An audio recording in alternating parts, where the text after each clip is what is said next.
We are joined by one of the best storytellers in sports media today, Russell Dinallo, Emmy-winning producer and director for ESPN. He does features with the Four Letter Network, and he joins us today to a little reverse here because usually he's the one who's telling other people's stories, but now it's a chance for him to tell his story. I'm Bryan Fenley with Fox Sports Radio, and Russell, the awards that you've compiled, the stories that you've told are mesmerizing over the years. When you think about where you are today, and then you go back and you remember that time when you were working for ESPNU Campus Connection, and you were holding that microphone and you were talking about a Maryland, North Carolina lacrosse game. What Yeah. comes to mind? First of all, that you did your homework, that you found that clip. Yeah, I mean, when I first, when I was in school at Maryland, I thought that, being on camera, being a reporter might be for me, and had the chance to try a bunch of different things, including, I think, doing some sideline for some Maryland lacrosse games, which is a lot of fun, but kind of got the sense that actually like the behind the scenes storytelling stuff was a better fit. I remember editing a story on campus food and getting in the edit room on that. For some reason that sticks in my memory, and I was like, you know what, I kind of like this side of it. And that was kind of when I was like, okay, maybe that's the track I need to pursue. You ended up doing some internships and then found your way at ESPN. In a way, how has this been destiny for you to be a storyteller? I mean, I always loved film growing up. Pretty big reader. I think I've always been drawn to stories. I remember sitting as a brand new PA in the ESPN screening room, and you would have like a 7 o'clock or an 8 o'clock game, and back in 2009, the Tuesday night lineup was like E60 at whatever 8 o'clock, and then the 30 for 30 would premiere right after that. And I remember always being so locked into that. And when the opportunity came up a couple years later to move over to E60, I jumped at the opportunity. That Didn't really opportunity. know what I was doing, but jumped at it.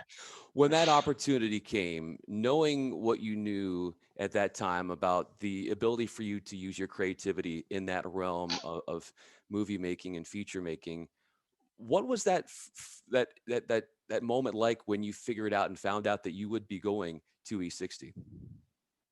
uh, Intimidating, quite honestly. You get over there, and at the time, it was and it still is a very deep staff of really good storytellers and filmmakers. I remember, we screen all the stories with all the rough cuts that we're working on, and I remember sitting there, and a profile of Rob Gronkowski when he first was breaking out was one of the things we screened, and it was like so good. And I was like, I don't know if I'll ever be able to get to this level. Um, but E60 is a really good kind of boot camp to kind of try things and learn things. And over time, you kind of develop that voice and that skill set, and eventually kind of get the confidence to be doing it on your own, which I think is what happened. In what elements of doing, producing, and directing for these features do you judge yourself the harshest? That's a good question. I think, you don't want to be predictable or kind of conventional, right? Like you want to hopefully have some sort of wrinkle in each thing that you do that's a little bit different than the last thing that you did. The kind of the funky thing about it is, you don't see your work come to fruition for months, maybe a year. So it's like something airs and you made decisions a year ago, and now you're seeing, kind of those decisions come out, and it's like, okay, now I do this maybe a little bit differently. Now I do that differently. So um, that's kind of an interesting dynamic. The decisions that went into you doing the piece on Paradise from the Ashes, take us through the timeline of when you decided that this would be something that would very much suit E60, and then you getting the ball rolling towards getting out there, getting the BRoll, getting the interviews, and getting everything together. And Yeah. having Tom Rinaldi helps, I would think too. Yeah, absolutely. That was the first piece I'd ever worked with Tom on. Yeah, and not the first story about a disaster or even about a fire that ESPN has done. And actually Tom had done another good story previously on it. And when I first went to him, that was one of the first things he said is, how is this different? And one of the things I kind of locked onto was I had seen a little update that crossed. I forget which outlet had it, but it talked about the fire and how extensive it was in Paradise, California, and then it showed an image of their football field. It was like an aerial shot, and the field was kind of, was pristine still. It was fine. So you saw that next to the images of all the burned down houses and buildings, and that struck me. And so I called the coach. I called Coach Prinz, who's an awesome guy, and I said, Coach, how are you guys doing? What are your plans? And very quickly he was like, we're going to play this season. And I was like, okay, well, I think that's the story is, can these guys get back to their home field, which still exists, but the rest of the town does not, essentially. And so we basically followed them from December of 18 through what was going to be their opening game, which was the end of August in 2019. And that was the story. How much B-roll do you go through, and how much time does it take to pick and choose what clips you want to put together what ended up being a masterpiece? I would say, for each minute or so, you probably shoot about a day, something like that. So give or take. Our boss, he probably wishes it a little bit less, but yeah, you do have to shoot quite a bit, I think, to kind of get the images where you want them. The follow doc thing was somewhat new for me, especially with teens. So you're kind of feeling it out as you go, like how much time do I need to spend with them to capture these moments? And it was probably like 10 to 12 days, I would say, over the course of 8 months, maybe 15 days we were out there with them, something like that. When you capture these raw, riveting, captivating, emotionally driving moments, how does it impact you? Yeah, I think it depends on the story. I think the goal is to make the audience feel something, right? And I think if you're not in tune with that yourself, it's hard to make that translate. So, another story that I did recently on the family of Tyler Hilinski and Ryan Hilinski. That story deals with mental health and with suicide, and you spend one day with that family who's an amazing family, amazingly warm, but you feel what they're going through. And I think you want to be in tune to that, and you want to have that come through in the end product. How are you a different storyteller after telling the story of Tyler? It puts other things in perspective, I think. That's real loss. I think we deal with a lot of different kinds of loss in some of these stories, but that's profound, I think. I think you just mature a little bit every time you do one of these, and you have a few more kind of tools in your bag and a few more experiences that you can kind of go back on. So yeah.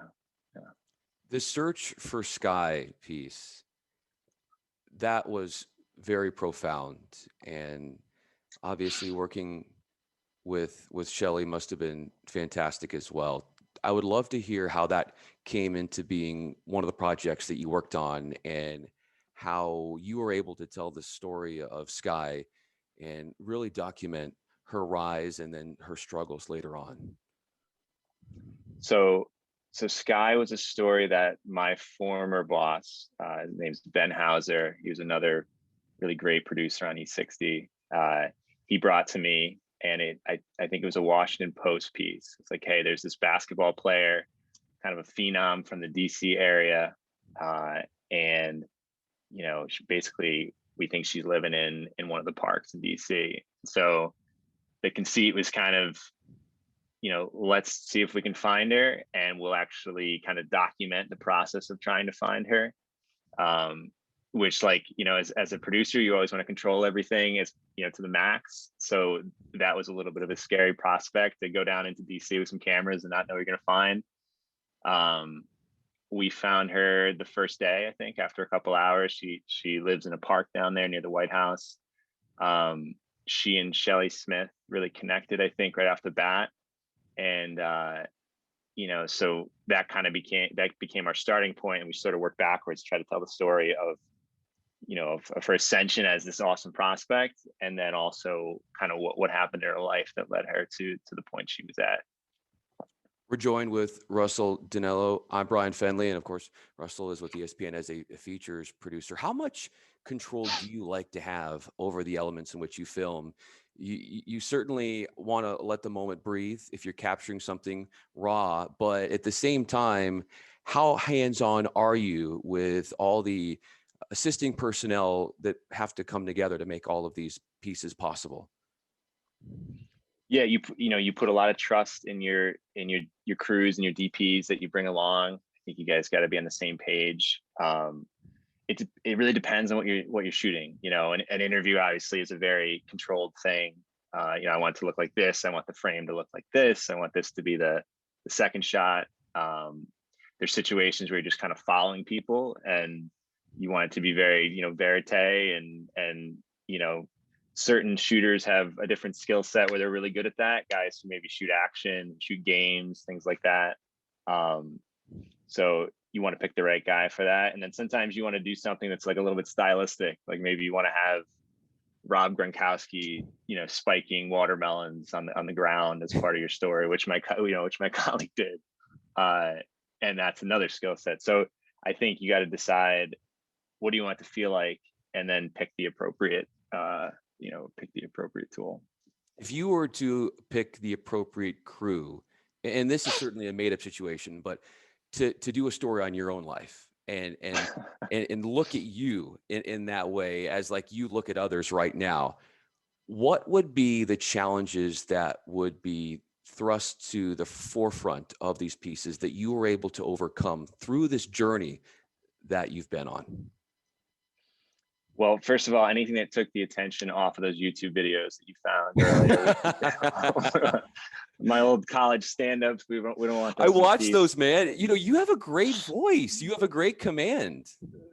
Yeah, thank you. It never was totally just the most comfortable thing, I guess. I liked radio. Okay. I did enjoy doing radio.